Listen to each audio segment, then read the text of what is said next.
ചേർത്തലയിൽ ഡോക്ടർ ദമ്പതികളുടെ 7.5 കോടി രൂപ തട്ടിയ കേസിൽ അന്തർ അറസ്റ്റ്. വിപണിയിൽ തട്ടിയ കേസിലാണ് തായ്വാൻ സ്വദേശികളായ വാങ് ചുൻവെൽ, ഷെൻവെൽ ചുങ് എന്നിവർ അറസ്റ്റിലായത്. ഗുജറാത്ത് പോലീസ് പിടികൂടിയ പ്രതികളെ ഇന്ന് വൈകിട്ടാണ് ആലപ്പുഴയിൽ എത്തിച്ചത്. സംസ്ഥാനത്തെ തന്നെ ഏറ്റവും വലിയ ഓൺലൈൻ സാമ്പത്തിക തട്ടിപ്പ് കേസുകളിലൊന്നായിരുന്നു ചേർത്തലയിലേത്. കഴിഞ്ഞ ജൂണിലായിരുന്നു ഓഹരി വിപണിയിൽ അമിത ലാഭം വാഗ്ദാനം ചെയ്ത് ഡോക്ടർ ദമ്പതിമാരിൽ നിന്നും 7,65,00,000 രൂപ തട്ടിയത്. തട്ടിപ്പ് ചൈന കേന്ദ്രീകരിച്ചാണെന്ന് വ്യക്തമായെങ്കിലും പ്രതികളിലേക്ക് എത്താൻ കഴിഞ്ഞിരുന്നില്ല. നിയമപരവും സാങ്കേതികവുമായ കാരണങ്ങളായിരുന്നു പ്രതികളിലേക്ക് എത്താനുള്ള വെല്ലുവിളി. ഇതിനിടയിലാണ് പ്രതികളായ വാങ് ചുങ് വെൽ, ഷൈൻവെൽ ചുങ് എന്നിവർ അഹമ്മദാബാദ് പോലീസിന്റെ പിടിയിലാകുന്നത്.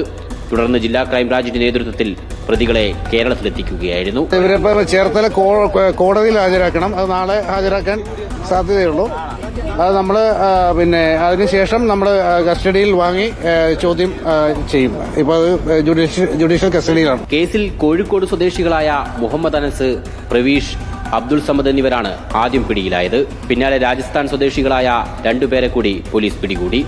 ഇവരെ ചോദ്യം ചെയ്തതിൽ നിന്നാണ് തട്ടിപ്പിന്റെ ചൈനീസ് ബന്ധം കണ്ടെത്തിയത്. ഓൺലൈൻ തട്ടിപ്പിൽ അന്താരാഷ്ട്ര ക്രൈം കേസുകളിലെ പ്രതികളെ പിടികൂടാൻ കഴിഞ്ഞത് സംസ്ഥാനത്തെ പോലീസിന് തന്നെ അഭിമാനമാണ്. റിപ്പോർട്ടർ, ആലപ്പുഴ.